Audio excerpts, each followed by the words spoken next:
Assalamu alaikum ji. Welcome to another seminar in PIDE. I'm very happy to welcome Murtaza Haider. Murtaza is an old friend and mashallah one of our best young academics up and coming. Not up and coming, already arrived. He has mashallah a huge range of publications. But most important of all, he also writes a weekly column in Canada, which appears in about 10 or 12 Canadian newspapers, nationally, across the country. So he has a very, very big readership there. He's also very creative, not only in urban studies, but also in data science, econometrics, etc. So he's got a wide range of things that he does. And he's one of the key people, as far as urban economics goes, that I rely on in Pakistan to learn from. So I think it's a rare opportunity to be able to hear Murtaza and get his views. I think he'll have a number of things to say that will wake us up and make us think again. And I want to know who is going to make a report. Murtaza, what we try and do is make a report on every seminar so that it remains alive for people. So who is going to make a report for this now? Anybody identified? Yes. Huh? Good. Okay, good. You have somebody else, Kenny? You should have somebody else to do it too. Because you need to get these reports coming out very fast. I need to see this tomorrow, day after. So, okay. Okay, Challenge with that, let me welcome Murtaza Haider. Aye.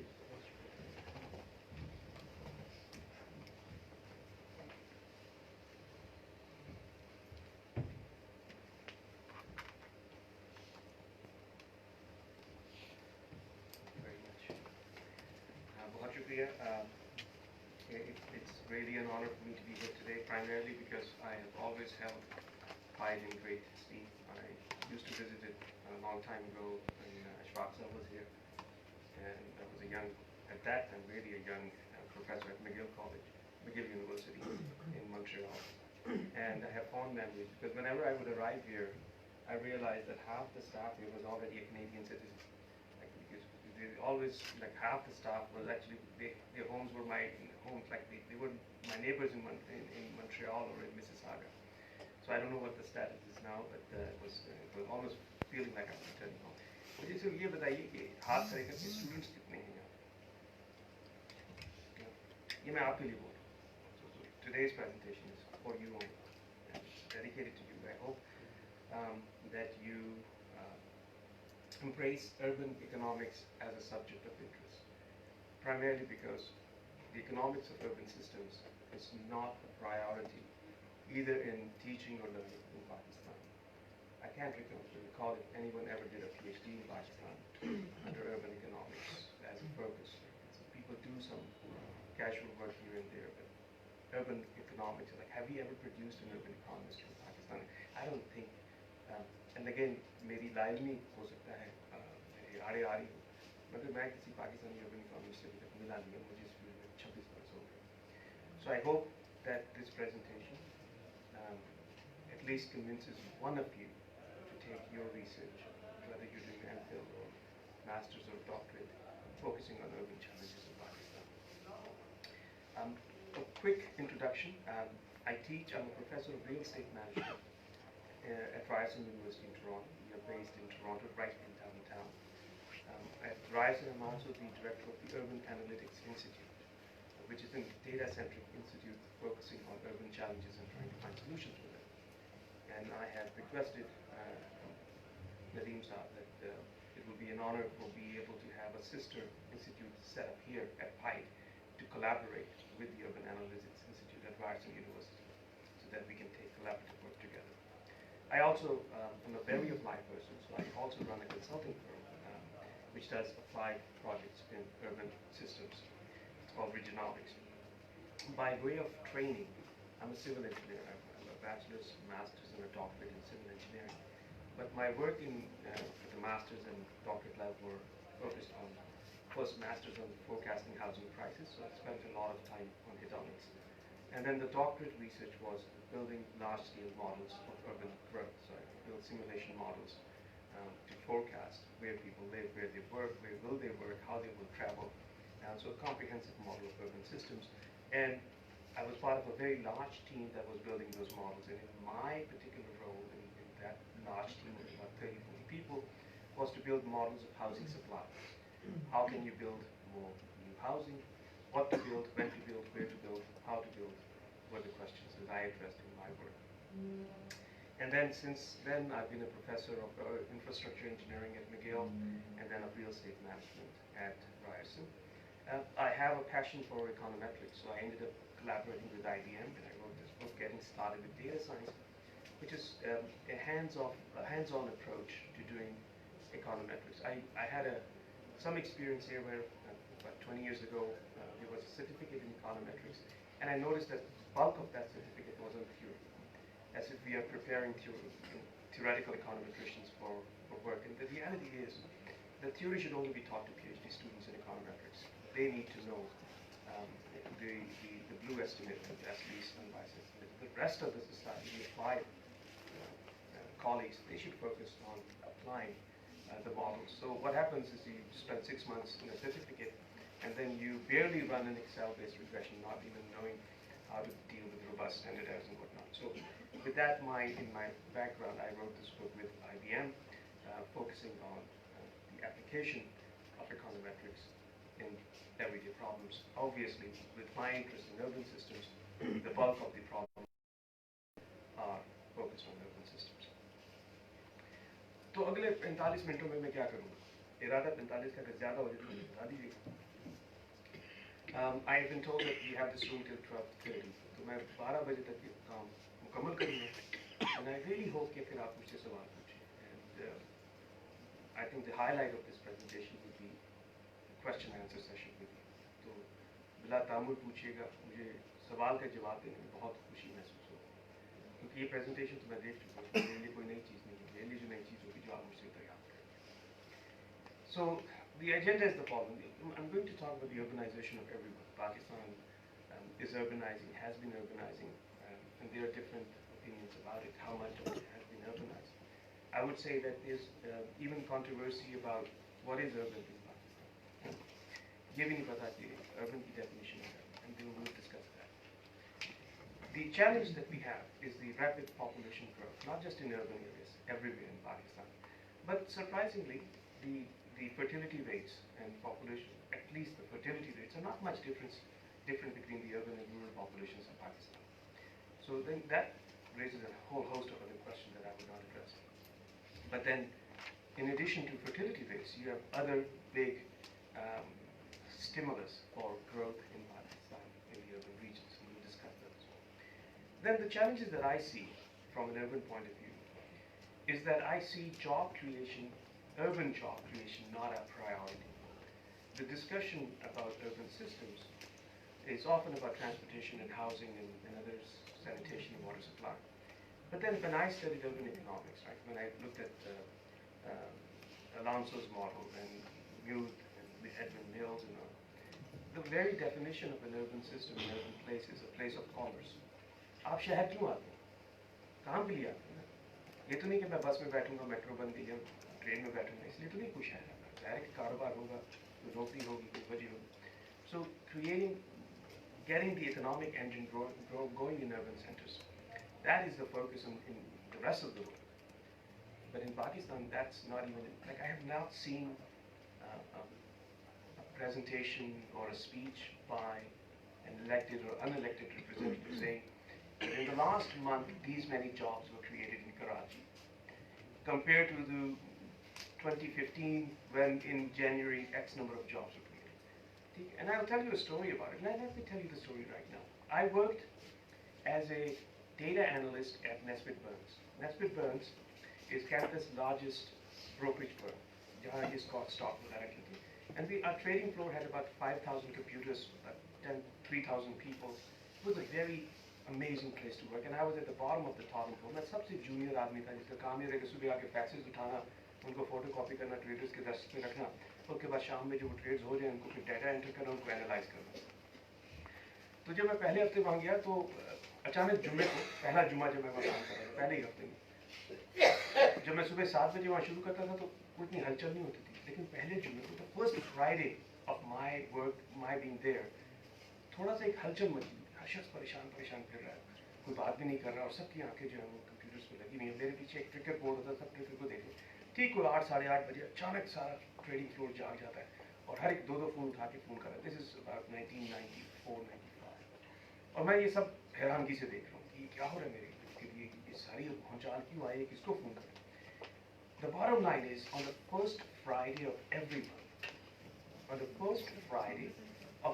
month, the American government releases the non-farm payroll statistics.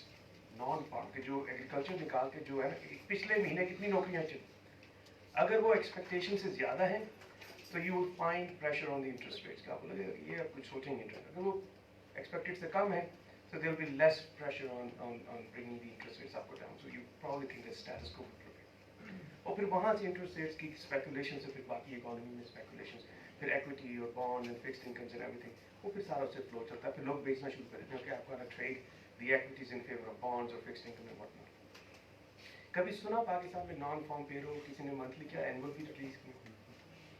Urban rural का बताया आपको, साल पिछले साल कितनी नौकरियां बनी, कराची में कितनी थी, ये सबसे बड़ा शहर है हमारा, कितने लोग काम करते हैं हमें नहीं पता। So that's where I think, अगर आपको है ना, if you can't measure something you can't fix it, right?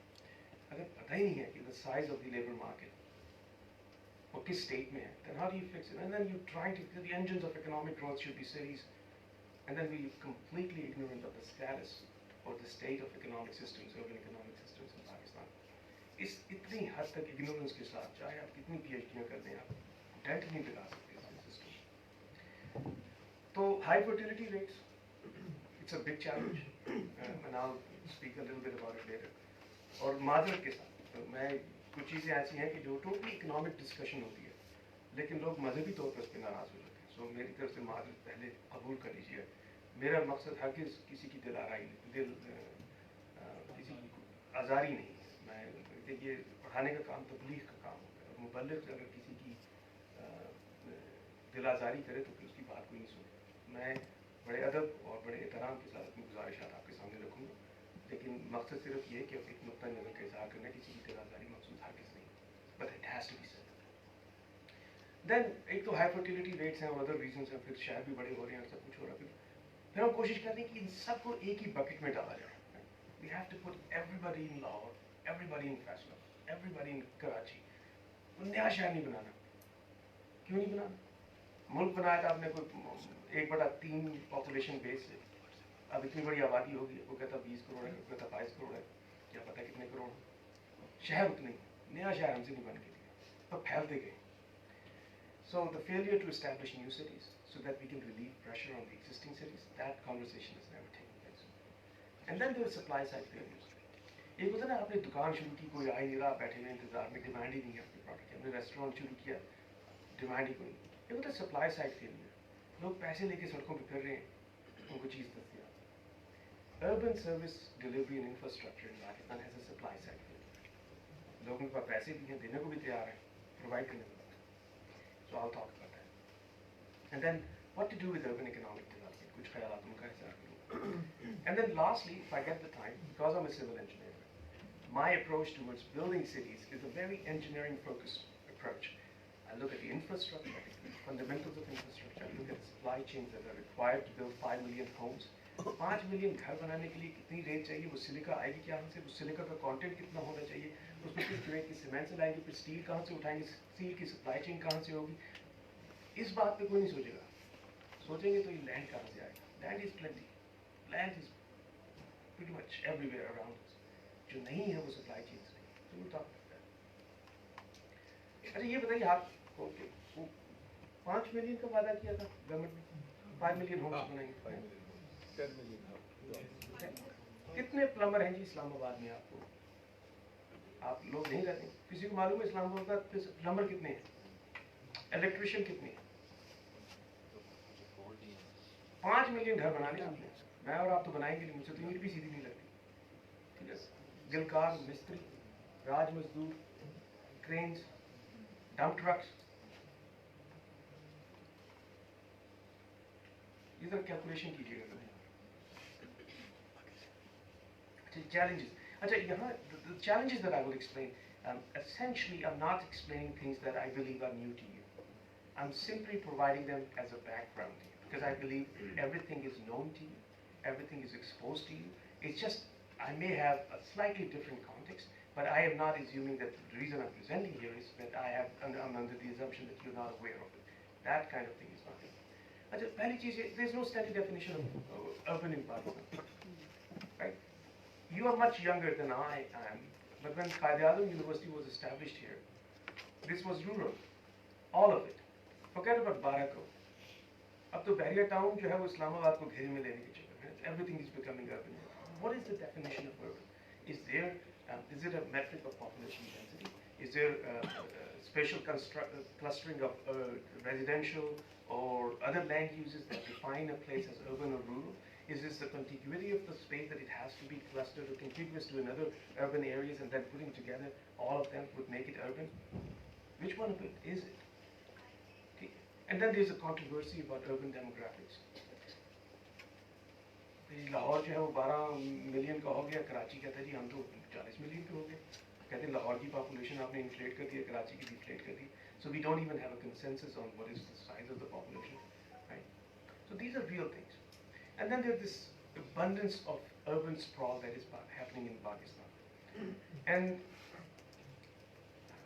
so I spent my good last 25-30 years looking at urban issues, and urban sprawl was one of them. And I've read pretty much every definition of urban sprawl. But I can tell you the one that resonates the most with me is the one by Murtaza. Murtaza Bukhari मरहूम जो थे वो बड़े कमाल के radio के director थे पेशावर में, और लिखाड़ी बहुत आला. यानी मुमकिन है कि आपने ना उनको पढ़ा हो, तो उस नज़रिए से मैं उनका एक पैराग्राफ आपके लिए लाया हूँ. उनका एक मजमून है लाहौर का जोग्राफिया. उसमें वो लिखते हैं, और सुनिए, लाहौर के जोग्राफिया के हदूद अरबे, perimeter of लाहौर. वो कहते हैं किसी ज़माने में लाहौर का हदूद अरबा भी हुआ करता था. There was a perimeter that defined Lahore. लेकिन तलबा की सहूलत के लिए म्यूनिसिपैलिटी ने उसको मनसूख कर दिया है. अब लाहौर के चारों तरफ भी लाहौर है. ये वो 50 की दिहाई में लिख रहे हैं. अब लाहौर के चारों तरफ भी लाहौर है, लाहौर ही वाक़ है, और रोज वाक़ तर हो रहा है. DHA पे DHA. ये बता रहे हूँ आपको, DHA से पहले बता रहे हैं. अब लाहौर के चारों तरफ भी लाहौर ही वाक़ है और रोज बरोज वाक़ तर हो रहा है. माहिरीन का अंदाजा है कि 10-20 साल के अंदर लाहौर एक सूबे का नाम होगा कि जिसका दारुल खिलाफा पंजाब होगा. And now the definition for urban sprawl. यूँ समझिए कि लाहौर एक जिस्म है, जिस्म के हर हिस्से पर वर्म नमूदार हो रहा है, लेकिन हर वर्म मवादे फासिद से भरा है. गोया ये तौसी एक आर्जा है जो इसके जिस्म को लाहक है. That is urban. कमाल देखिए, मरतज़ा बुखारी मरहूम लिख रहे हैं 50 की दिहाई में लाहौर का जोग्राफिया. अब जाके देखिए, अब आपको बहरिया टाउन DHA पे DHA नजर आएगा. Then you realize what is happening. Right? The land being controlled by these mafias that build only for the upper middle classes and others. The rest of Pakistan is just waiting for their turn. तो अब सवाल ये कि कितने percent urban हो गए? कहते हैं कि 75% of Pakistan is urban or urbanizing. वो कुछ work, there's reports from Harvard University that say that 40% of Punjab's population is urban, and an additional 33.2% is urbanizing. 40% of Sindh is urban, and another 20% is urbanizing. Okay? So what is urban then? Let's say the gross density of 500 persons per square kilometers, and a population size of 100,000, and the urbanizing density of 250 persons per square kilometers. निहायत ही अहमकाना बात है. कोई दूसरा तरीका नहीं है इसको बयान करने का. वजह क्या? रियलिटी देखिए. I had some data from census, so I could do some urban detailed spatial analytics. Ravi town में population density है 25,000 person per square kilometers. Urban. ज़मीन आसमान का फर्क है. There's an order of magnitude difference between the density in Wagah town and the density in Ravi town, but both are urban. कैसे? एक तीसरा. So there is a fundamental lack of understanding and the metrics are very poor. ठीक है. फिर मेरे मोहसिन हैं queen's university Canada के former director of urban planning, School of Urban Planning, who had a very long association with PIDE. He has retired since then. Professor Muhammad Qadir. And Qadir Saab has been talking about the ruralopolis in Pakistan. So always forget about metropolis. वो जो गांव है ना, वो जो शहर बन रहे हैं. क्या है तो शादरा था भी गांव. हर घर में माइक्रोवेव भी है. जहाँ माइक्रोवेव और स्त्री आ गई, वो फिर कहाँ गांव रहा? ठीक है. So ruralopolis, the considered to be rural given the lack of density, but then the outlook is very urban. अब आते हैं मुश्किल बात. देखिए, ये जो सबसे ऊपर आपको राइट साइड पर नजर आ रहा है, यहाँ देखिए, मेरा माउस ही इसमें जाता है. This is Pakistan. ना मैंने चुनकर शहर मुल्क ढूंढे. मैंने कहा पाकिस्तान, सऊदी अरब, दुनिया, बांग्लादेश और ईरान. देखिए, इस मुल्क का मसला ये है कि ये दो जगहों का मुक़ल्लिद है.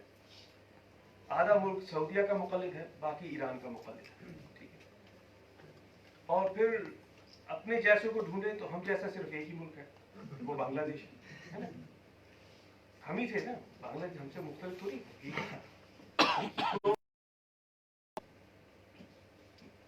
कंपैरिजन.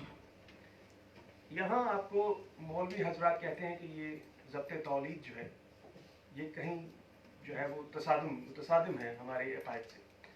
तो अब देखिए, जिनकी तकलीफ में है आप, सऊदी अरब को देख लीजिए और ईरान को देख लीजिए. वहाँ फर्टिलिटी आपसे ऊपर थे पहले, अब नीचे आ गए. वो तो संभल गए. ठीक है. जिनकी तकलीफ में है आप, वो संभल चुके हैं. और जिनको आप कहते थे भूखे नंगे बंगाली, उनको देखिए कि उनकी अक्लमंदी, उनकी समझबूझ, उनका मसाइल को समझना, उनका हल ढूंढना. देखिए साहब, Iran has lower fertility rates than Canada. So the question is, जब साल हर साल आपकी आबादी बढ़ती है, जमीन भी उतनी, दरियाओं का पानी कम हो रहा है, हवा जो है वो आलूदा हो रही है. So how is it possible that you continue to reproduce at such a rate, and you have a faltering economic engine, and your natural resources, other than the barren land that you have, और यहाँ तो सारा बारानी है, बारिश ना हो तो मतलब खड़ा हो जाता. What would you do? और जिनकी तकलीफ में आके आप नहीं मान रहे लोगों की बात, उनका आउटलुक तो बहुत डिफरेंट है. So make a decision. Don't let government come up with a policy. ये पॉलिसी तो आपके हाथ में. कुछ चीज़ें तो जिम्मेदारी कबूल करें ना हम एज ए सोसाइटी. ये तो हमारे हाथ में. अब ये भी ना कर पाए तो फिर क्या करें? अच्छा, फिर वो high fertility rates, that's a problem. Then we have an accidental city. Our cities are accidental cities. वजह natural disasters. We are extremely vulnerable to natural disasters. तकरीबन हर गवर्नमेंट के टेन्योर में एक सैलाब आता है. भुट्टो साहब के टेन्योर में 2 सैलाब ना आए होते तो हालात बहुत मुख्तलिफ होते. 2 floods, not 1 flood. Bhutto had to contend with. यहाँ पर भी जो बड़ा सैलाब आया, 1/3 of Pakistan was under water. Okay. So we had internally displaced people. Then we have militancy. Okay. Then we have the internally displaced people from the far area. फिर counter insurgency में हमने उससे ज़्यादा लोगों को डिस्प्लेस किया. उससे पहले 3.8 million refugees just showed up on our border one day in 1977. मैं जहाँ से ताल्लुक़ रखता हूँ, पेशावर से, अंदर शहर पेशावर से, मेरी ज़ुबान हिंदको और फारसी बोलने वाले ख़त्म हो गए. वो घराने के जो वहाँ के रिहायशी थे, we have all been displaced by internally displaced people. जिन लोगों ने पेशावर को नाम दिया वो तो है नहीं वहाँ. I'm not complaining. Forgive me. Everybody is welcome. जितने लोग आए वो खुशामदीद है. ऐसे ही बात नहीं है. दिल को तंग करने से कौमें नहीं बनती, दिल को बड़ा करने से कौमें बनती. कहने का मकसद ये है कि if you're not planning for it, then how would you deliver? अगर 8 लाख के शहर पेशावर में 2 मिलियन अफगान आ जाएंगे, and you have not planned for it, you will make their life difficult as we did, and you will make your own life difficult as we did. So what you really need is the ability to see this and to realize कि पाकिस्तान के urban demographics stationary नहीं है और vulnerable हैं ये natural disasters. जहाँ आपने 8 लाख लोगों को पानी देना था, इतने तो पाइप की कैपेसिटी नहीं है ना। जो मेन हम जिसको वाटर मेन्स कहते हैं, उनमें तो उतना ही पानी दौड़ेगा अगर है भी, तो वो तो है भी नहीं. But if it flowed there, you wouldn't be able to give one water to 1.2. The system was. So, how do you plan for these accidental cities? जिनकी influx इतनी ऊपर नीचे हो. And then जो economic fortunes हैं, वो forefront पे ही नहीं है. Like, there's no minister. Is there a minister for urban economic development? अगर हो भी तो कोई फर्क नहीं पड़ता. हमारा रेलवे का भी मिनिस्टर क्या फर्क पड़ता है? बेहतर है ना. कभी आपने सुना? This is amazing. मैं थोड़ा सा अगर आप मुझे 1 मिनट दे दें, मैं आपकी मदद के साथ. कनाडा में जो मिनिस्टर्स हैं या अमेरिका में कोई रेलवे का मिनिस्टर हो, मजाल है जो रेलवे के अलावा कोई दूसरी बात कर जाए. यहाँ जो रेलवे का मिनिस्टर है, मजाल है जो रेलवे के कोई बात भी करे. और मजाल है कोई एंकर को ख्याल हो कि मैं पूछ लूँ आपसे कि जनाब पाकिस्तान में 550 बोगियाँ थी बेनज़ीर की हिलाकत से 1 दिन पहले, अब कितनी है? कितनी फ्रेट ट्रेन थी, अब कितनी है? कितने लोकोमोटिव्स थे? ऑपरेशनल कितनी है? सस्पेंडेड कितनी है? डिस्कार्डेड कितनी है? कोई तो पूछे नहीं. कितनी दफ़ा आप लाहौर पिंडी 1800 करके टाइम पे जाएंगे? तो 500 का टिकट होना चाहिए railway. The economies of scale work wonderfully with rail systems, right? If you come and take my transport planning course, I will show you it's the fundamentals of transport economics and where economies of scale exist, bring the cost down so much. नहीं होगा तो फिर 1800, 12,000 का ticket जहाज का. Okay, now in the past the state has exclusively focused on agriculture because there's agriculture का जो GDP का शेयर है वो तो कम होता रहा. कहीं 50% होगा पहले, अब तो जीडीपी को कंट्रीब्यूट करता है गालिबन 20 से भी कम. लेकिन लेबर फोर्स जो है उतनी 50-60% अभी भी इंडायरेक्टली और इनडायरेक्टली लेबर के साथ, उसके साथ एग्रीकल्चर के साथ, and then manufacturing. And now the economic agenda for urban को फोन करो कि वहाँ से पैसे भेजें. रेमिटेंसेस, यहाँ से पाइड में भी बड़े पेपर छपे होंगे remittances. I am pretty confident about it, right? Because these are the easy things the governments fall for it. क्या आपका एजेंडा रेमिटेंसेस बाहर से देंगे? लोग कहते हैं मैं जब तब्दीली आएगी तो अरबों डॉलर आएंगे बाहर से. Let me tell you, I live in abroad. मेरे टैक्स देने के बाद मेरे पास कुछ नहीं बचता पाकिस्तान भेजने का. और मुझ जैसे जो Pakistan, you have to be realize we are tax at 50-52%. An ordinary person living in an apartment pays $3,000 in property tax. These are the real expenses of your loved ones who live abroad in America and in Canada and England. They don't have the means कि आपको पाकिस्तान की economy की जो $17 billion remittances में आते हैं, बहुत बड़ा मोर्चा है.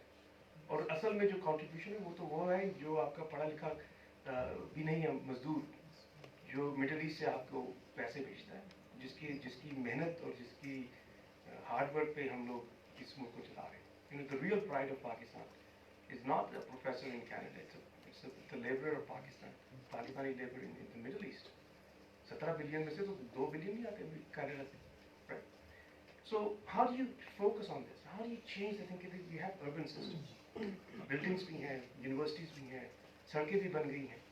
Now how do you make urban economic growth agenda focus? Discussion तो शुरू होना चाहिए. What policies should we adopt? Forget about the policies. Let's start with the discussion that we have to create a greater share of gross domestic product coming out of the cities. We have to let the commerce take place. तिजारत कुछ तो करें ना.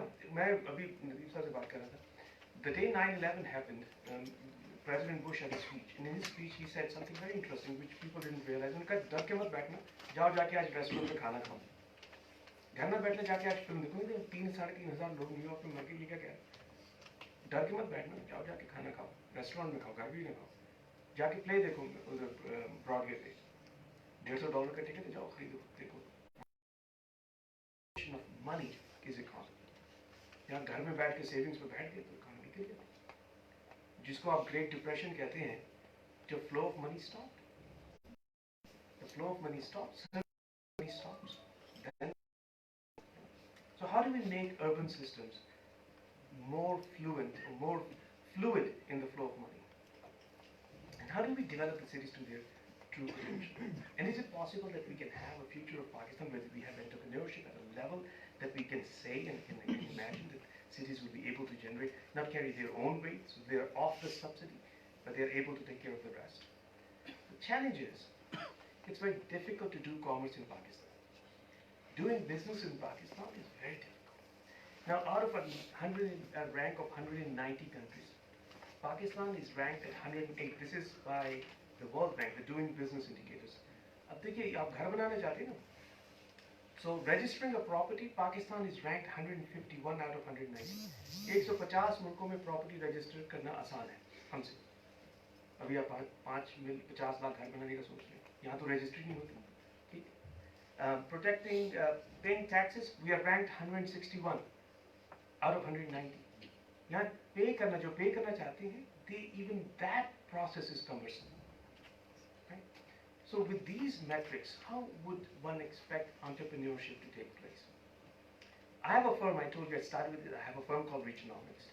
You know how long it took me to register it? 5 minutes. Went online, searched for the name Regionomics, no one had used that name. They thought I was looking for Reaganomics, no, Regionomics.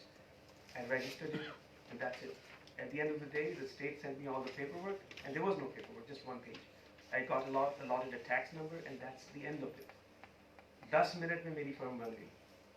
अब मैं चाहे उसे 3 million का कारोबार करूं या 300 million का या 3 बिलियन का, doesn't matter. I have a firm. आप जरा कराइए register.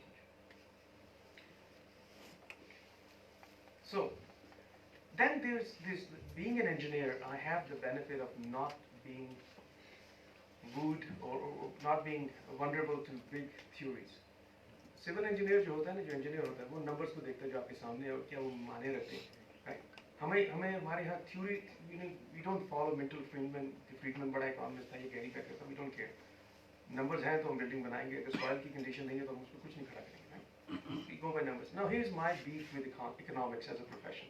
Pakistan's stated unemployment rate right now is 5.8%. So is Canada's.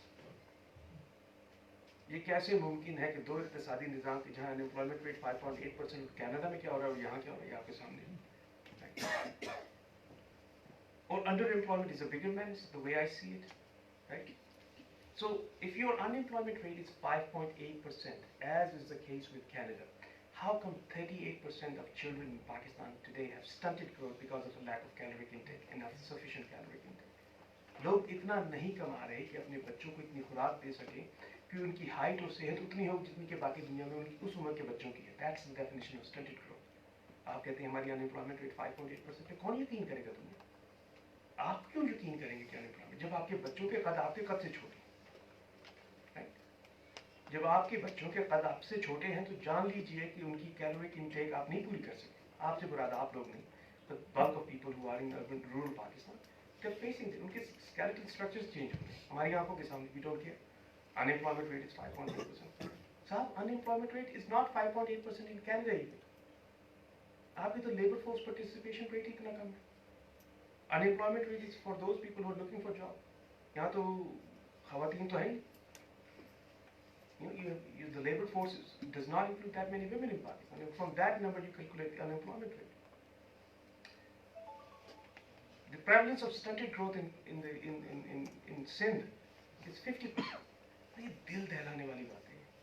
दिल दहलाने. You should like, if anybody is thinking, oh, I'm working on FDI, forget about FDI. आपके मुल्क के बच्चे अपनी height पे नहीं आ रहे. इससे बढ़ के प्रायोरिटी क्या हो? Then the unemployment rate for the youth is 1.98%. This is the stated statistics from Federal Bureau of Statistics right now. The unemployment rate for population between the ages of 35 and 39 is 98% is gainfully employed. Do you believe in it? But thoda bahut to hona nahi. So anyhow, so I'm not going to belabor on this, but you get the picture. Then the challenge with education, I think we have overeducated our urban middle classes. When I was a student here, there were 5 engineering universities, UT, Lahore, Peshawar, NED, Mangalore, Khairpur में कहीं होगी. अब हर घर में खुली हुई है engineering university, हर जगह PhDs हो रही हैं. बल्कि आज तो मैंने देखा वो private university. This is horrible. There's an ad in the newspaper Jung today, which I just saw. Association representing the owners of private universities, and they're complaining that there are policies that are against research in Pakistan. For instance, professors who were getting 40% tax rebate because they were professors, now they're going to get 25% tax rebate, and this is a research killing move. La hawla wala. So you see the mafias that have penetrated in every aspect of this country. कभी सुना किसी मुल्क में professor खड़े हो गए कि हमें टैक्स कम दी, हम पर कम टैक्स लागू हो नहीं तो रिसर्च मुतासिर हो? कनाडा में तो मेरा टैक्स रेट 50%, आधी जो तनख्वाह मेरे घर तक आती नहीं और मैं खुश होता हूँ। वजह क्या कि there is a social contract between me and my neighbour, and that social contract is that if my children are fed, I should give enough money from my own pocket so that my neighbor's children are fed. Crowdsourcing से dam नहीं बनते जो अहमद हमें बताते थे। The crowdsourcing is one thing, and that's your tax. The biggest element of crowdsourcing is we collectively paying tax, the way I do it in Canada, the way others do in other parts of the world, right? In the absence of that, you have a big problem. Chakwal में 2016 में नौकरियां निकली, किस scale की? Class 4 की, चपरासी, माली, 2000 university graduates ने apply किया, 9000 lined up. I'm not exaggerating, these are actual statistics. 2000 university graduates applied to be a chaprasi or a mali in Chakwa. पढ़ा दिया बच्चों को, मास्टर्स करवा दिए, हर बच्चा कल खेड़ा गया हुआ था, वहाँ सबने फिजिक्स में एमएससी की हुई है। वो करोगे क्या फिजिक्स में एमएससी करके? How many physics MScs Pakistan needs? MPhils, PhD in physics. We have educated, and then those who are educated are not skilled enough. There's a mismatch between skills you need to grow an urban economy. Degree लेना तो नहीं है ना, degree से तो तालीम नहीं होती, degree तो certification. Are you skilled enough to be productive in an urban economic system? And the answer, perhaps, may not be yes. And then there are supply side failures कि लोगों को पैसे हैं और दे नहीं सकते। ये देखिए, water 2000 का टैंकर आता है। You need 4 to 6 tankers for a family of 7 or more. So the average spending on water alone in Rawalpindi cantonment today is between 8 and 12,000 rupees per month. And the cantonment board charges 1,000 rupees per month, delivers about 100 liters of water every other day. And look at the mismatch. People are paying, when you know people are paying 10,000 rupees, and you know how the economies of scale work in water supply, you have the water supply system in place. हर घर में pipes हैं, हर घर में वो आपके overhead tanks हैं। You just go to the people and say, you're paying, आप 10,000 रुपए दे रहे हैं, अगर कल से 5,000 दें तो हम आपको कंटोनमेंट बोर्ड आपको पानी सप्लाई करें। That's a supply side failure.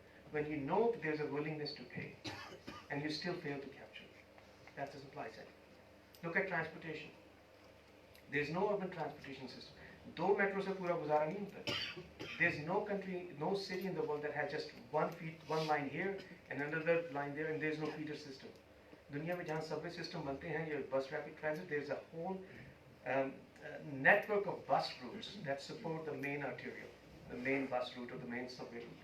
In the absence of that, you will have an under subscribed system. वो है नहीं.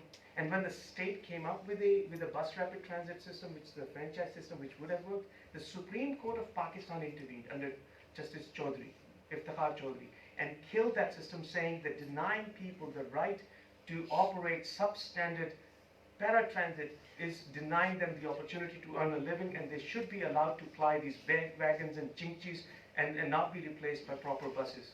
साथ तो फिर ये जो पोड़ियों वाला पुल है रावलपिंडी में सदर में कि जहाँ वो लोग बैठ के दांत निकालते हैं और आपके कान साफ करते हैं, उनको भी तो मेडिकल डिग्री के साथ बिठा देना। वो क्यों नहीं? अब जब कोई भी आदमी टूटी हुई बस चला सकता है या वैगन चला सकता है, right? Because if you stop them from doing it, you're preventing them from the right to earn a living. So why do we go after the quacks? Right? So these overzealous courts are killing the overzealous, not just the Supreme Court, but the whole NAV infrastructure. This is killing commerce in Pakistan, destroying commerce in Pakistan. कोई कुछ करने को तैयार नहीं.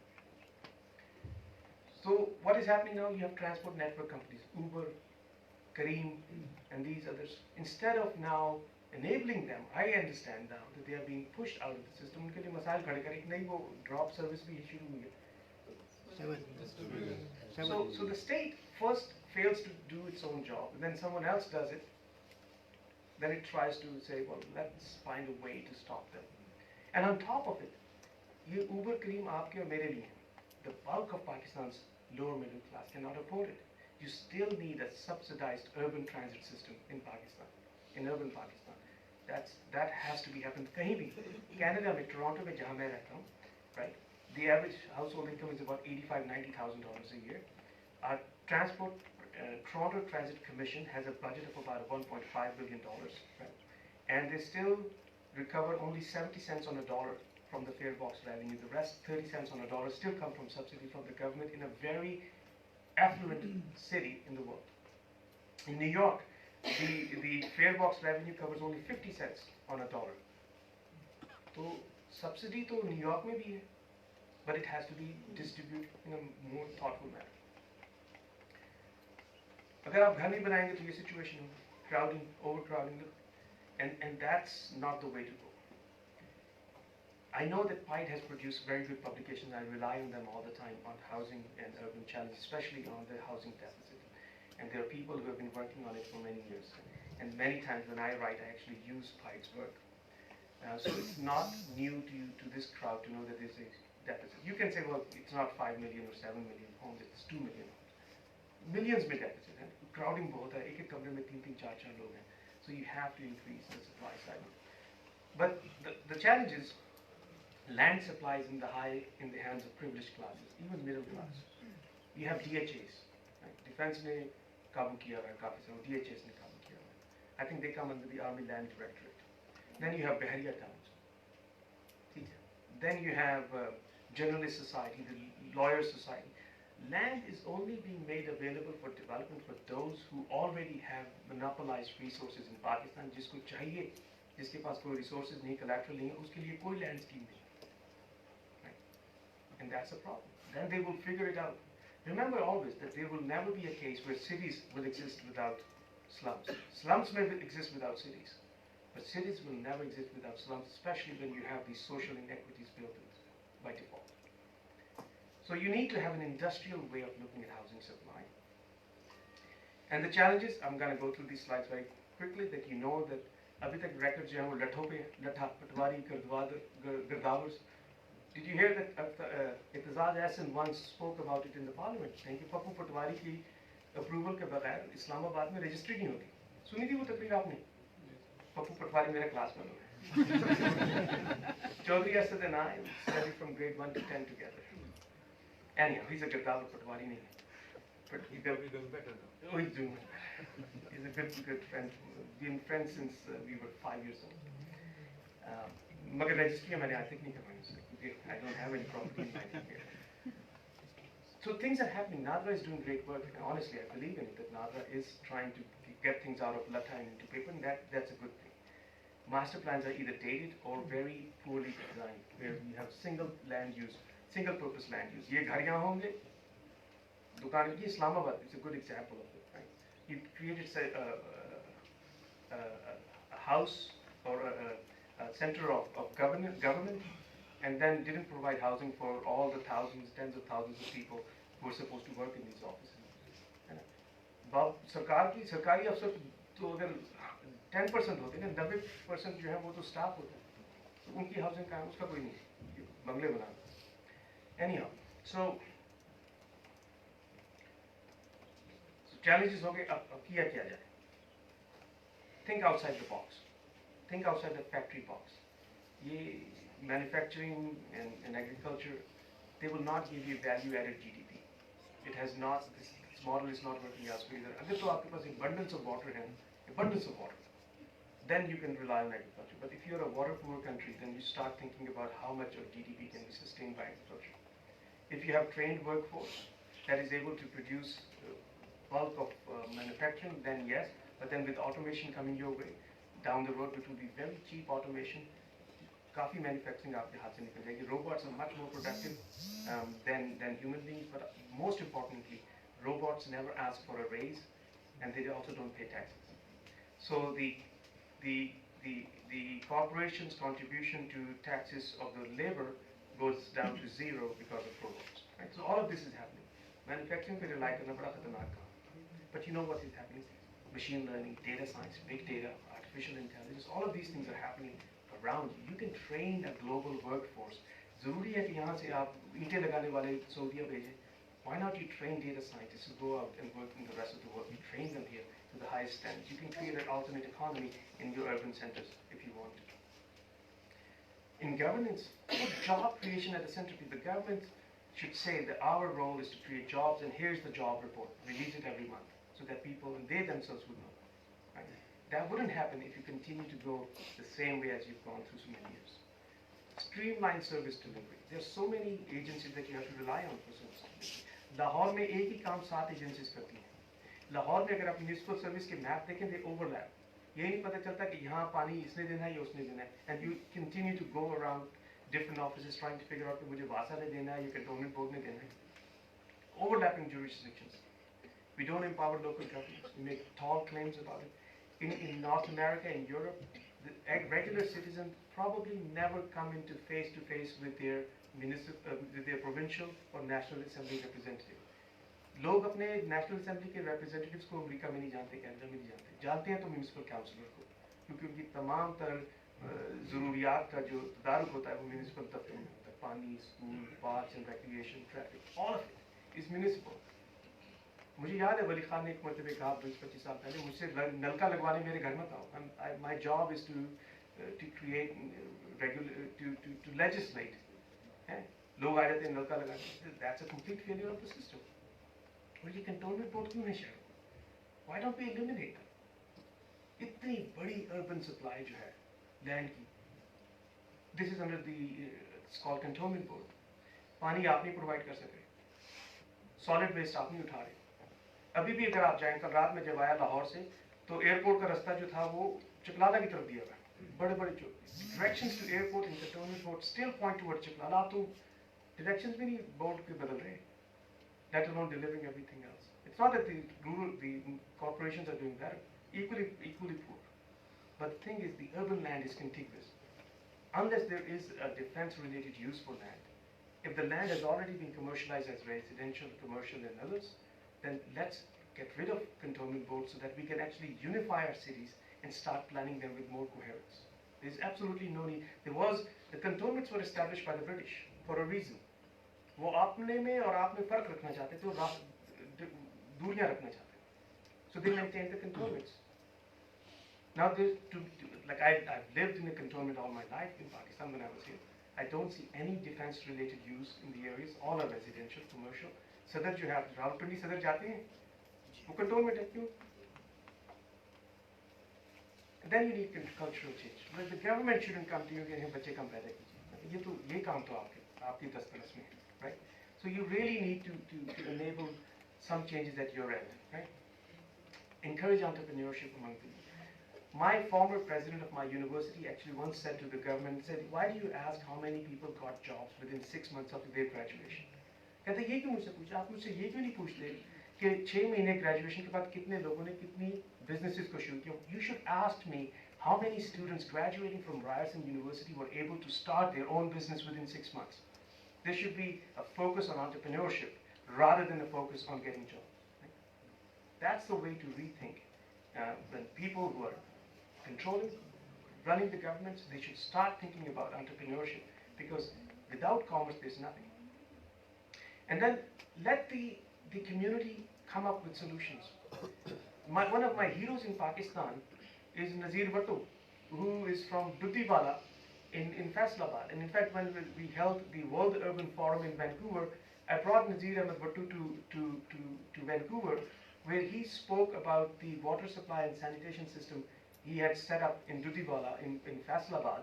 And from there, he started the Changa Pani program, Union Council 56 around Lahore and elsewhere, where people themselves, after getting engineered drawings from the government and from other NGOs, were able to build their own infrastructure. Faisalabad में दुधीवाला में पानी और sanitation की scheme settled area से बेहतर है, जाके देखा. Community driven. You have to trust our own people. अपने लोगों पे एतबार करना सीखना पड़ेगा, वरना कुछ नहीं. और ये जो हम 50 लाख घर बना रहे, 2000 since 2000 Pakistan has added 50 million more to population, right? Number of cities added 0. You have to build more cities. Take the example of Shenzhen in China. Population in 1979, 30,000.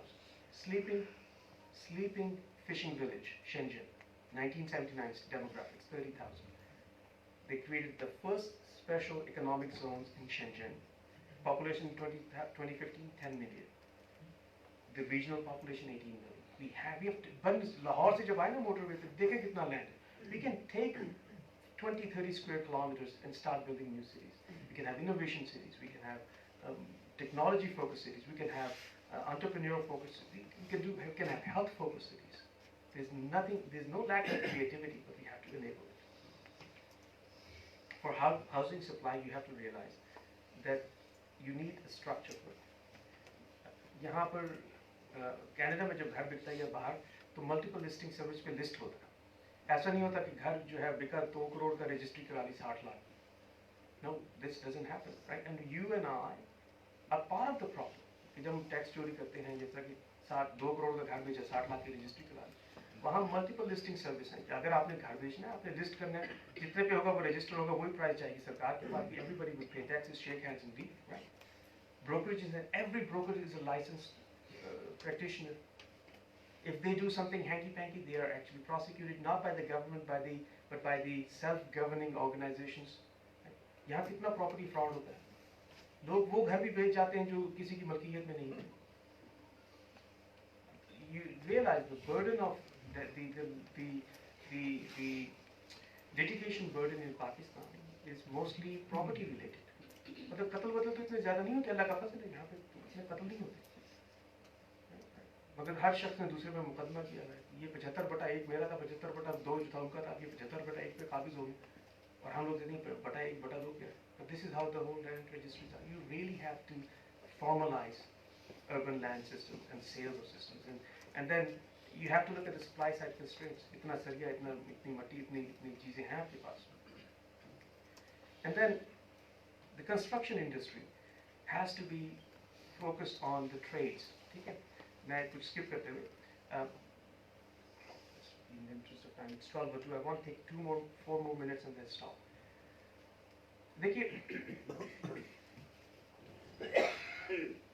in Canada, there's a thing called building permits.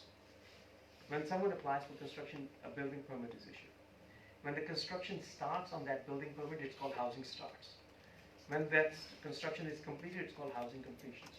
When someone occupies that completed structure, it's called housing absorption. So the government tracks from building permits to starts to construction, under construction to completions, and to absorption. Right? So Canada builds about 225 to 250,000 homes every year. The United States, before the Great Recession, was building about 2 million homes, new homes every year. Now it's down to about 1.1, 1.2 million homes per year. But there is a supply chain behind it. Because the people who are building, the big builders in the United States who are building 20,000, 40,000 homes, the big builders in Canada who are building 5,000, 8,000 homes every year, they have a staff of 10, 12 people. Everything else is outsourced. How? Because Mattamy Homes, for example, is an umbrella group. And under the umbrella group of Mattamy Homes are plumbers, electricians, drywallers, roofers, you name it. Right? And the roofers are working on your project, building 300 homes here, and as soon as those 300 roofs are done, they actually move to the next project, because everybody is specialized. यहाँ जो आदमी आप लाते ना उसको यार plumbing आती है, हाँ जी आती है, यार ये बिजली भी घर में इलेक्ट्रिशियन भी हुई. शाम में क्या करते हैं, जो मैं बच्चों को जाता हूँ स्कूल से लेके आता हूँ, वो भी मैं ड्राइवर भी. So there is no speciality left. I used to get all my clothes stitched in Pakistan because I couldn't afford it outside. तो मैं जब स्टूडेंट था मैं आगे कपड़े यहाँ से लाता था. Not anymore. वो अच्छे दर्जी भी चले गए दुबई, अच्छे प्लम्बर भी चले गए दुबई, अच्छे तरखान भी चले गए दुबई. देखिए अपने घरों का हाल, रेस्टोरेंट, होटल में जाइए. मैं अभी मार्केट होटल में ठहरा था, किसी होटल का वॉशरूम सही नहीं है, पानी खड़ा हो जाता है. हर वॉशरूम, चाहे मार्केट में जाए, मैरियट छोड़ के बाकी हर होटल में पानी खड़ा हो. You don't have, ये आपको क्या बता रहा हूँ, आपके पास ट्रेड्स ही नहीं. ट्रेड्स कहते हैं plumbers, electricians, and you want to build 5 million homes without trades. Builder से बात कर लेते हैं, आप जाके बना लें कुछ बना लें, मसला ही कोई नहीं. मसला है साहब, बहुत बड़ा मसला. Because when you look at the structured homes in North America and Europe and elsewhere, they are qualified trade. People have been certified, and they have kept improving their certifications as technology changes. Right? I'm working with the real estate industry in Canada.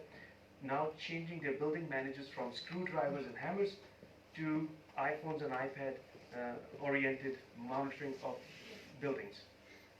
Humidity कितनी है, vibration कितनी है structure में, ठीक है? Everything is getting high tech, and then they are retraining their existing trades. Meanwhile, we are thinking that we can be able to build out. This would require tremendous amount of efforts. ठीक है? And then land is scarce. I said we have abundance of land, but then land is scarce. Still, it's, especially in urban settings. What will work in Pakistan is what has worked in Paris. This Haussmannized, there was an architect by the name Haussmann. This is the Haussmannized view of Paris.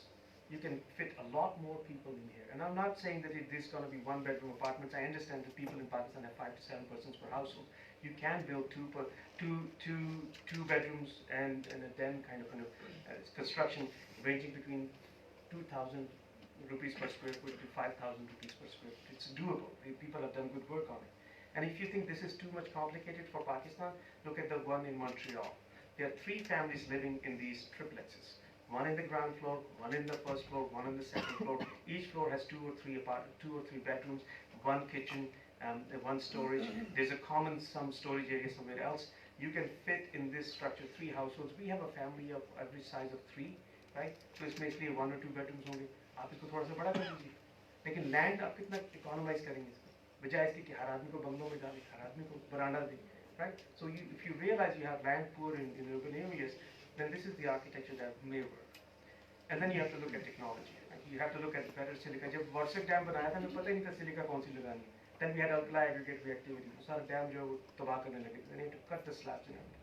So you need to know what kind of silica, what kind of steel, how many cranes do you need, right?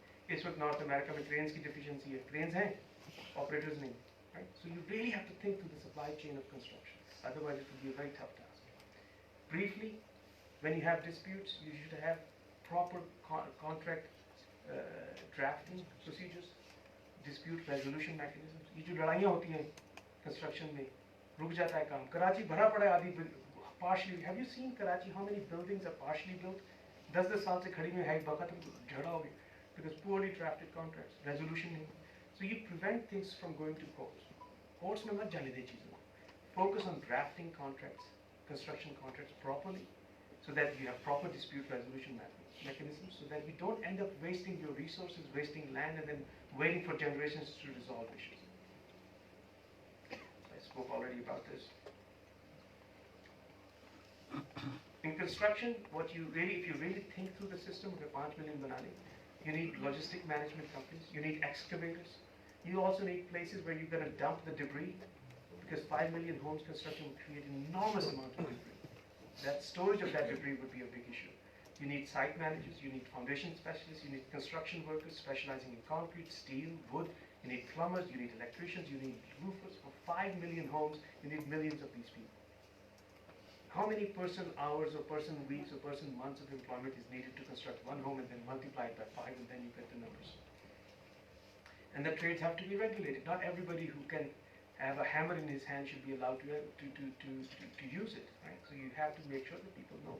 वो कहता है वो बड़ा मशहूर है एक electrician बैठा था उसने बच्चे को कहा बेटा छोटे ये नीली तार देना उसने बच्चे ने पकड़ा दी कहता कुछ हुआ तो नहीं कहता नहीं कहता लाल को ना हाथ लगाना उसमें करंट है. That was testing it. कौन से में करंट है. This is how things are so informal. This is not how you're going to get into the next century. Lastly, very briefly, you need finances. Builders need financing. Subcontractors need financing. Right? The builders have to get financing to get land. Then the subcontractor who's building it need financing to pay the trades. The trades need to be paid, so that's why subcontractors. Buyers need financing to go and procure. Everything has to be finance paid. So there has to be a banking sector that supports construction.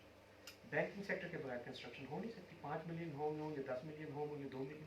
You really need a strong banking system that understands construction industry and understands how the financing has to be done and who needs money at what stage. So you need to set up these credit markets.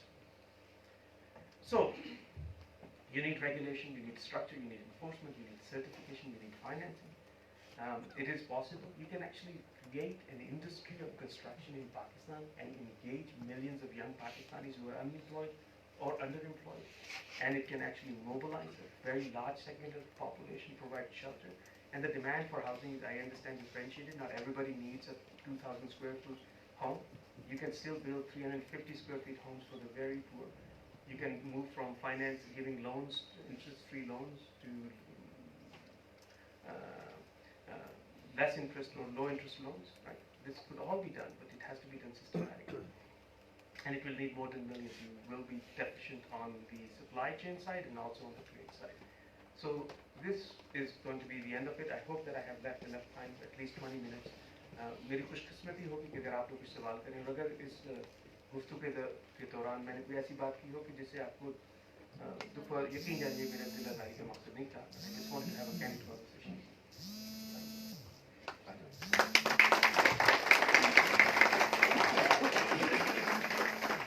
Thank you, Murtaza. I think it's a very good overview of a lot of issues in Pakistan. And I'm particularly, I think a number of issues came out that we need to think about and talk about, and PIDE businesses, businesses, etc. So obviously we take your views and your pointers on how to build indicators, how to build data. And I think we need to have a bigger session with you, which we'll have after this. We'll do that. But before I go anywhere, let me just say, yeah, can we meet Bapu? Because I think, forgive me for saying so, he's probably a better contact than you. It's Rana Asadari, he lives in Chakri. So maybe we'll bring him here and ask him to give us a talk, because he's the key man. He's the key man. Absolutely, we must. Ask Asadari to come here. Please do that. Please do that. So my two questions before we go ahead to you is very simple. One is, why is it that our land system is so complicated and yet we have no property rights? And why is it that it's so complicated to sell a piece of property or buy a piece of property, right?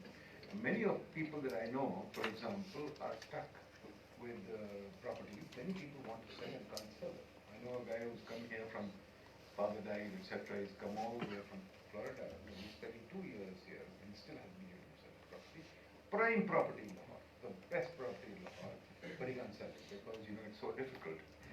Secondly, why is it that we can't think of urban systems as a growth system? We seem to think manufacturing urban system is not a growth system. But in fact, even Aditya, who's now become a very famous from Tristan, says that, hey, don't build houses, it'll lead to a balance of payments problem. Even he's weighed in and saying, hey, housing is not going to lead to growth. So how do you react to these? Well, starting with Atif, Atif is a wonderful man and a very kind man. मैंने एक दफ़ा उसको phone किया, वो Starbucks में मेरे लिए wait करके बैठा रहा और जब तक मैं आया नहीं किया नहीं. ऐसे अच्छे मुखलिस लोग बहुत कम होते हैं. Atif's main focus and the reason for his fame is his book, The House of Debt, with Amir Sufi, I think. And the book is focused on the fact that when the household debt reaches some threshold, maybe 150% or something around that, 150%, if people are more indebted than 150% of their gross pre-tax or after-tax income, then that episode is followed by major recessions. The reality is that this applies to places where people have shelter. है ना? ये जो सारे formulas हैं, they are valid, but they are location specific. जब लोग झुग्गियों में हों, अभी जब मैं बड़ी इमाम से आया हूँ, ये झुग्गियाँ हैं, आपने कभी सोचा ये झुग्गियाँ यहाँ क्यों? You pass by it every day. ठीक है, बच्चे सड़क क्रॉस करके आते हैं, आपके सामने पैसे मांग दिए. So we have a system failure, very big system failure. And then I think I would be a little careful, not dismissive, but a little careful of bringing theories from very different contexts. That's all I'm going to say about it. देखिए, ये जो ज़मीनें थी ना यहाँ पर, ये कैसे हुआ? मुगलों ने आए. कभी आपने सुना 5,000, 7,000, 10,000? So ये सारे system की there's a political economy of it and there's an anthropology of it, right? कि आप आए, आपने हमारे साथ काम शुरू किया, चलो जी 5,000 आपके ज़मीन, ये 5,000 units of land, right? So आप मालिक हो. So this entitlement to land has been set up in this place for decades, for centuries. अच्छा, अब वो यहाँ आ गया सारा चलते हुए. अब उसकी 5,000, 7,000 बहरिया टाउन की सूरत में होगी, DHA की सूरत में. ये भी 5,000, 7,000 है कि कोई आपने स्ट्रॉन्ग एंकर ढूंढ लिया रियासत में. बादशाह तो है नहीं, मगर है जो आपको लैंड को एक्सेस दे दे, वही बादशाह है. बादशाह किसे कहते हैं? जिसके हाथ में रिसोर्सेज हों, जो अनेबल करते हैं रिसोर्सेज को. अब 5,000, 7,000 DHA बन गया, बहरिया टाउन बन गया. जो इतना बड़ा नहीं बना सकते वो जर्नलिस्ट की कॉलोनी बना लेते हैं, ठीक है, कोई बादशाह होगा जिससे ये सब कुछ हो रहा है. So that is then the system is overly complicated. मेरे जब वालिदैन का इंतकाल हुआ 2015 में, तो मुझे कुछ 6-7 मरतबे आना पड़ा अपने भाइयों की मदद को, वरना वो ज़मीन का इंतकाल नहीं हुआ, ठीक है.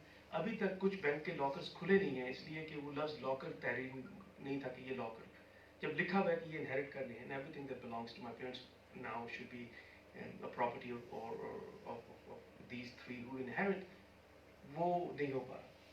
2015 में मेरे वालिदैन का इंतकाल हुआ, ये 2020 हो गया, अभी भी मैं जाता हूँ अदालतों में बैठता हूँ. So I think we have made our life difficult, ठीक है, made our life difficult by enacting too much of regulation.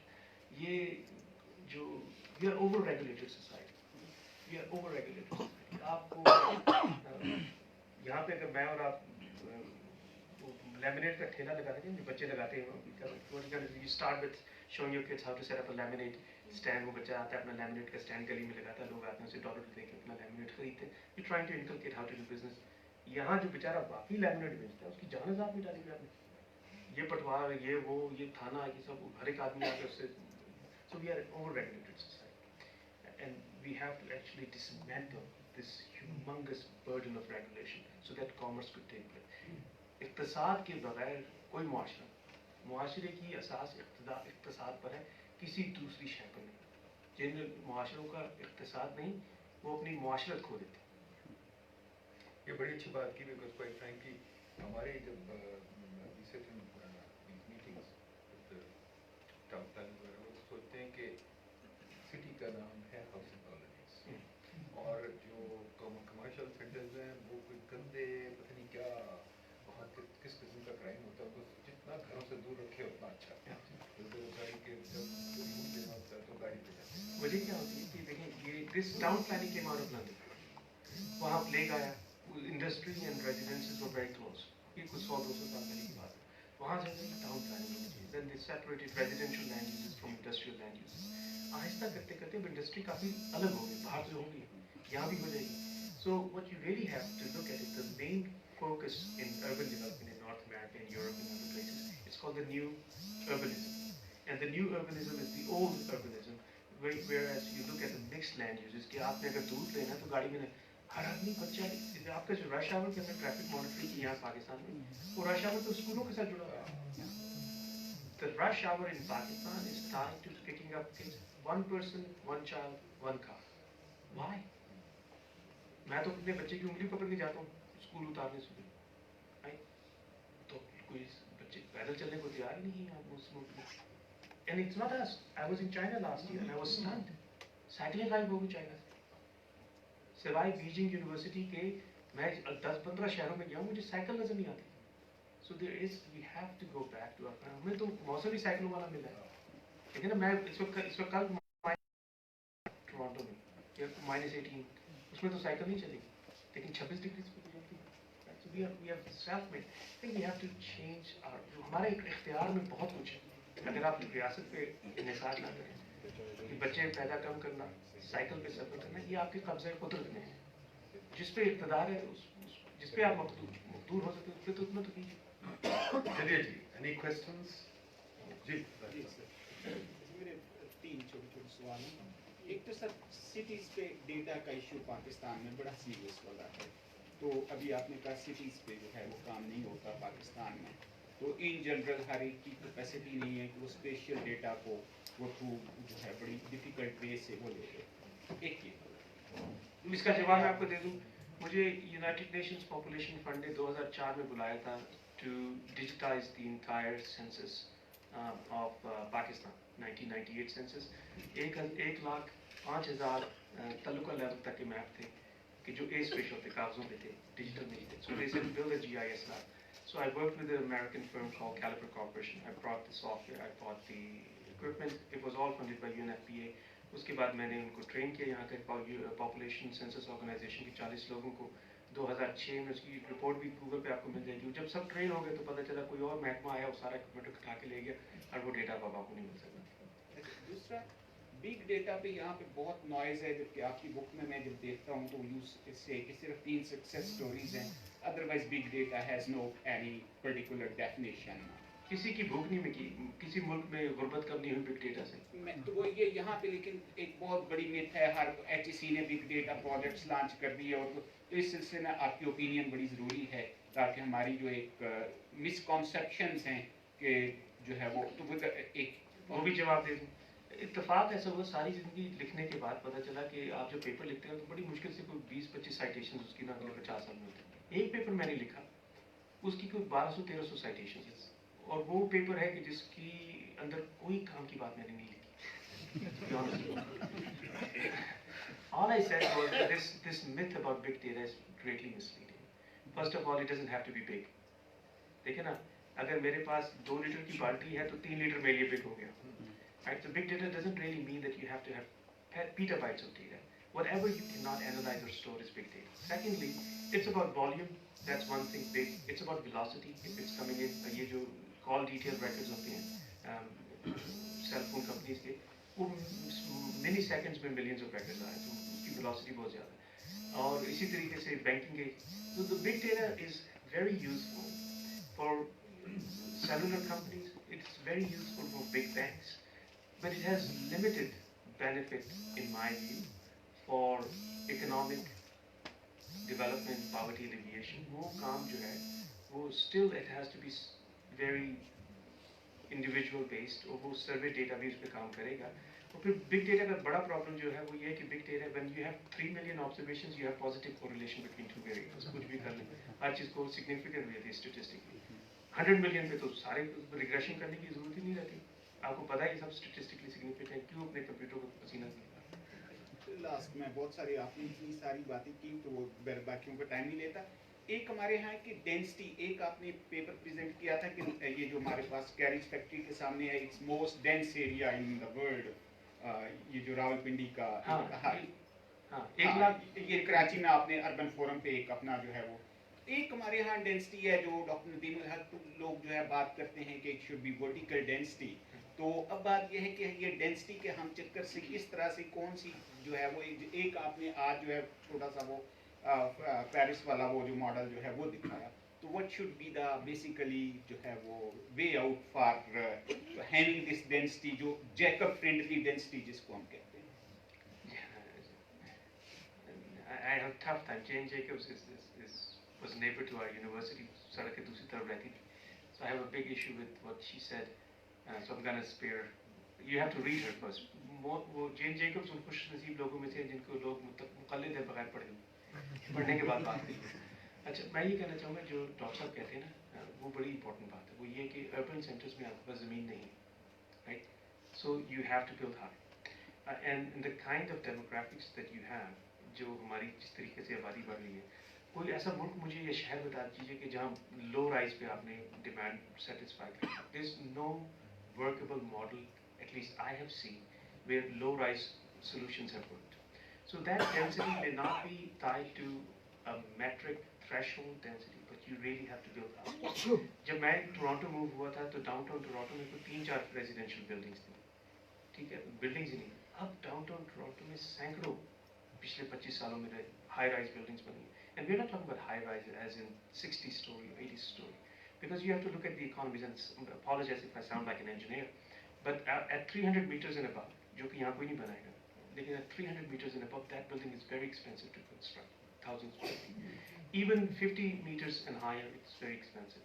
Then you have a very sort of, you look at your populace, है ना, यहाँ लोग जहाज में वो gas का चूल्हा खोल देते हैं, PIDE का जहाज हज से वापसी पे फट गया था, ठीक है। अभी इन्होंने ट्रेन में खोल के वो चाय बनाने शुरू कर दी, वो आ रहे थे मौलाना साहब के मुक़ल्लिदीन, ठीक है, तो ट्रेन चला दी। तो जब आप 10 स्टोरी से ऊपर जाएंगे तो 10 स्टोरी से ऊपर तो जो है, I think up to 7 floors you can take the fire engine and the ladder reaches up to 7th floor. Pakistan में 7 फ्लोर से ऊपर ना जाइए, क्योंकि फिर जब आग लगेगी तो बड़ा मसला, क्योंकि आपके एक तो ये कि हमारे बुजुर्ग हैं बहुत ज़्यादा, वो उतरेंगे भी नहीं सीढ़ियों से। So when tragedy happens then it would be horrendous, right? तो लेकिन आपको मैंने दिखाया फ्रांस का, वो जो तस्वीर दिखाई पेरिस की हाउसमनाइज्ड, वो सारी 5 to 7 स्टोरीज में उन्होंने डेंसिटी अचीव की, कहीं क्राउडिंग फील नहीं होती। It feels like the best place on the planet when you walk through the streets of boulevards in Paris. It's all 5 to 7. So what I understand from what you have said is you're saying that avoid building this fascination with low rise. there are plenty of good workable models कि जहाँ आप mid-rise में ला सकते हैं. The urban density, population densities in Paris rival that in Hong Kong. क्योंकि होता ये है कि एक टावर आपने खड़ा कर दिया ना 70 फ्लोर्स का, तो उसके इर्द वो पार्क्स बना देते हैं या गोल्फ कोर्स, तो नेट डेंसिटी उतनी ही रहती है. ऐसा तो नहीं होता एक टावर के साथ अगला टावर उसके साथ अगला tower. So you have to realize. दूसरी बात ये भी समझने की है कि if you look at Manhattan, they have very high rises, abundance of high rises buildings. But you also look at the fact that the bedrock is very close to the surface. In fact, if you go to the Central Park, you see the bedrock protruding. ज़मीन से निकल रहा था बाहर, आप देख सकते हैं. जब bedrock ऊपर होगा तो आप बड़े आराम से foundations बना सकते हैं high rise की. So you really have to look at the geomechanics of the place. Lahore की अलग होगी, इस्लामाबाद की अलग होगी. फिर हम seismic region में रहते हैं. So we can build smarter, but it cannot be built at low rise to satisfy the demand. That's what my understanding of Dr. Haq has been saying.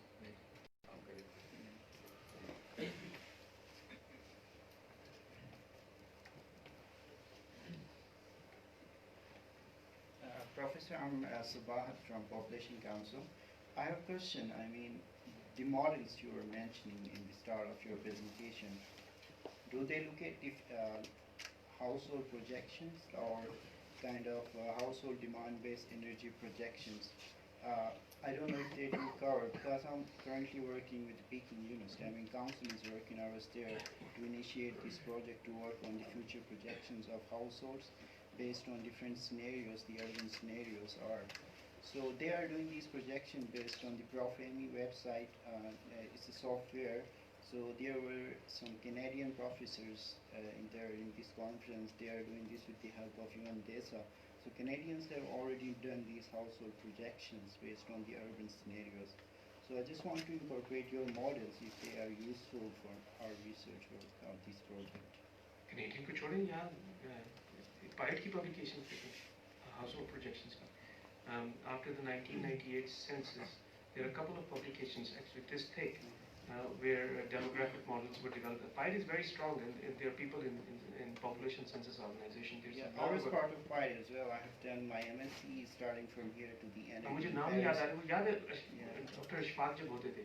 So there was a very detailed manuscript prepared publication on demographics and forecasting, and it was all done. So there's a lot of work already done here. दूसरी कि David Foote is our primary demographer in Canada. The way he explains it, forecasting population is very easy. अगले बरस मैं certainty के साथ आपको बता सकता हूँ कि आप एक बरस और आपकी age बढ़ जाएगी. Yeah, we have done population projections, of course. I mean, we have all done all the fertility, mortality, and population projections. They are really different from the household-based energy demands for projections based on the household size and different. Yeah, energy demand, I don't have any idea. मेरे इल्म में नहीं. Anybody else? Ji. Assalamualaikum. I'm Lubna Hassan from PIDE. You said that we should leave court out of the urban issues, and here we have a court ruling which says we should take Karachi back to 1960 and remove encroachments and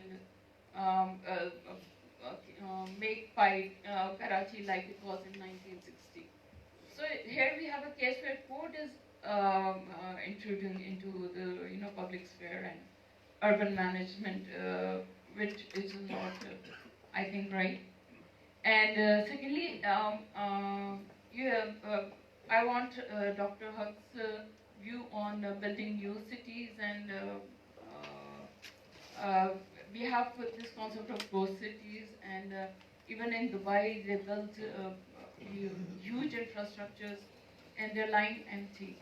So densification, I don't know, building new buildings just to fuel the aggregate demand helps growth or not.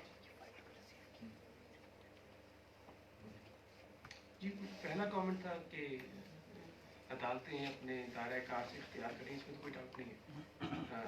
इसमें शर्म भी नहीं है. हमें खुलकर कहना चाहिए किसी अदालत का रोल ही नहीं है रोटी की कीमत फिक्स करने का या स्कूलों की फीस फिक्स करने का, that's a very unwelcome intrusion in the powers of executive.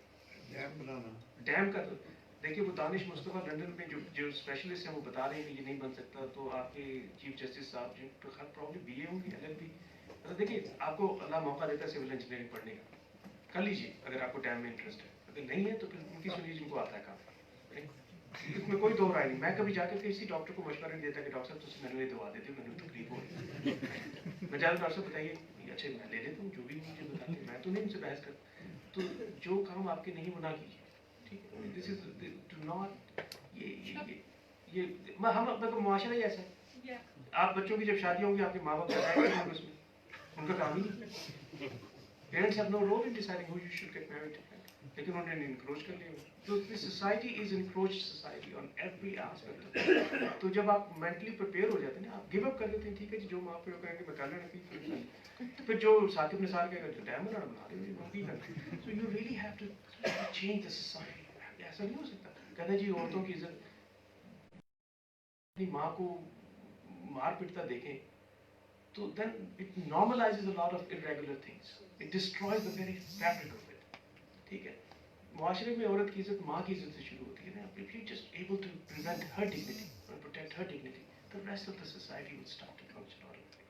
अपनी जो basic rights हैं उन पे exercise करें जी। क्यों, आप कौन होते हैं मेरी शादी का फैसला करने वाले? Just ये सुप्रीम कोर्ट का मसला नहीं, ये मुआशरे का मसला है। And I'm not singling out an institution, ठीक है। बड़े लोग आज कहते हैं कॉन्स्टिट्यूशन तो 6 का कागज है, इसको फेंक दो डस्टबिन में, right. So you really have to आपको और मेरा रिश्ता जो है ना वो सिर्फ एक कॉन्स्टिट्यूशन की बुनियाद पे, ये मुआशरे जो बनते हैं वो तो उन्हीं चीज़ों की। अच्छा, दूसरी जो बात है कि देखें, मैंने हकीकत अगर ये आपको तासुर लगे कि घर बनाने से इकॉनमी खड़ी हो जाएगी, ये मैं नहीं कह रहा। मैं सिर्फ इतना कह रहा हूँ कि जितनी ओवर क्राउडिंग आपके घरों में है कि एक ही कमरे में मियाँ बीवी भी सो रहे हैं, 3 बच्चे भी सो रहे हैं, वो बच्चे तो पहले छोटे थे फिर बड़े होते हैं, it creates a lot of social problems, right? It creates a lot of I don't have to go into detail, you're all adults. You have to release that pressure. उससे फिर लोगों के दिमागों पे स्ट्रेस बहुत हो जाता है because we are in each other's face. मैं तो एक दफ़ा तहकीक करने की कोशिश करता हूँ, मुझे हो नहीं रहा। I think the divorce rate should be higher for people in Canada who live in smaller apartments. मैं जब बेगम से लड़ता हूँ तो मैं एक कमरे में चले जाता हूँ, दूसरे कमरे में चली जाती हूँ, राइट। अगर वो 2 कमरे ना हो तो क्या करेंगे? हमने काम लड़ते नहीं। आपको हाथ चले जाएंगे। last question. Mixed use. You know, I live on Tulsa Road. So it has like 18 schools, 5 big banks, multitudes of supermarkets. So I consider that area mixed use. And I think a lot of Pakistan is like that. It's just, our urban elite class which lives in, like not mixed use environment. So why so much focus on mixed use? It's a hell, crossing Tulsa Road in the morning or going back, it's a hell. But we live in a mixed use society basically. देखिए, वो mix use नहीं, वो unplanned use होगा। देखिए, अगर वो school वहाँ खुल गए हैं जो घरों में खुले हुए, no, if they have opened schools in residential properties, right, without proper parking facilities and access and egress points, then that's not mixed use. Let's not confuse. Lack of planning or poor planning is not synonymous with mixed use. That's number one. And then the second thing is that the one thing that I would love to, and I've made an offer to Dr. Saab, मैंने कहा जी मेरी खुशबख्ती होगी कि मुझे यहाँ direct supervision मिले PhD students की. would love to be the primary supervisor for people who want to work on Pakistani projects. And one of the things is कि देखिए हम लोग क्यों बात करते हैं, ये जितनी जो new construction हुई है ना, let's look at the number of homes built in the last 20 years in Pakistan, but at the neighborhood level. And see, देखिए मैं गवाल मंडी रावलपिंडी से, ठीक है, मेरे एक घर गवाल मंडी रावलपिंडी में, दूसरा अंदर शहर पेशावर में, कोई घर नहीं बने वहाँ पर, जो टूटे हैं वो दोबारा बने, नए घर नहीं बने, गवाल मंडी में कोई नए मकान बने। तो ये जो सप्लाई है घरों की वो सारी DHA टाइप और बहरिया टाउन में हुई है। जो बाकी घर हैं उनमें सिर्फ ओवर क्राउडिंग हुई है। जहाँ पहले घर में एक घराना रहता था वहाँ 2 रहते हैं, उन्होंने 3 कमरे डाल के और कर दिए। सो क्राउडिंग बढ़ी है, घर नहीं बढ़े। That's why I'm saying that we have to focus on supply, because if we let the supply happen as it is happening in very controlled environments for the people who are privileged, and they are encroaching on other people's land. Acha ji, thank you very much, Murtaza sahab. I think the main message that I get, which I think is important to learn, is that it's mostly the planners' fault. The planners over-regulating the city. जो आप बात कर रही हैं mixed use की, वो planner हमें mix use बनाने नहीं देता, लोग बनाना चाहते हैं, मार्केट बनाना चाहती है, और वो ऑब्वियसली आपको हैंड ओवर हो जाता है कि जी घरों में वो स्कूल बन रहे हैं, फिर जज आता है, जज कहता है घरों में स्कूल नहीं बनना चाहिए, फिर वो पुलिस वाला आता है, वो उसको विथड्रॉ करता है. Question is human beings want to live in a certain way as they have done traditionally, which is in mixed use societies, जहाँ के कुछ भी बन सकता है, तरीके से वगैरह बन जाता है. थोड़ी बहुत प्लानिंग की जरूरत है, बट लाइट टच. हमारे यहाँ जो मसला है, जो हाई-राइज की बात करें, न्यू सिटी की बात करें, we want to plan too much. वही बात है ओवर रेगुलेशन की हमने बात की. Over regulation, we want to over regulate everything under the sun. जैसे कि फॉर एग्जांपल ये बताया जाता है कि 5 फुट इधर, 2 फुट इधर, 3 फुट इधर, 4 फुट इधर, वो बताते हैं हमें, येट घर के बाहर साइड वॉक नहीं है. So the question is really, we live in over planned environment where the market doesn't work. जब मैं हाई-राइज कहता हूँ, इट डजंट मीन कि जी everybody will go to 100 stories, because as you said, the cost of construction rises non-linearly. As you go higher, it gets higher. But at the same time, we must respect market demand. The density in the world city in Lahore is very high. God knows how much. But that is the uncomfortable, unplanned, stupid density. Not unplanned, over-regulated. There's a difference between over-regulated and unplanned. Over-regulated. जब high rise बनेगी, high rise ये नहीं कि people go to 100 stories. 100 story तो building शायद एक ही बने कभी जिंदगी में, मतलब 10 जिंदगियों में. Let people go as high as they can. Market देख के करेंगे, सॉइल कंडीशन देख के करेंगे, सब कुछ देख के करेंगे. बेवकूफ़ी तो नहीं है ना. अब जब आप कहते हैं कि जनाब एक सड़क सिर्फ बन सकती है, तो फिर वहाँ बन जाती है और खाली रह जाती है. If you let people make, for example Krishna Nagar Lahore, why can't you go high? If you have that ideal house mentality, Samanabad चल जाए, आइडियल हाउस वो रिवाज का ठीक है, कृष्णनगर के साथ बनेंगे सर, वो बनने नहीं देते. अब अगर ये बनने दें, अभी एलडीए से यही लड़ाई हो रही है. 15 को अगर आप यहाँ हैं, नहीं 9 को, तो एलडीए के साथ बहस कर रहे हैं लाहौर में इसी चीज़ पे कि जी आप लिबरलाइज क्यों नहीं कर रहे. The problem is our planners don't want to liberalize anything. They are forcing people into living in cubby holes without any private space, जो आप कह रहे हैं. Also forcing people to live without public space.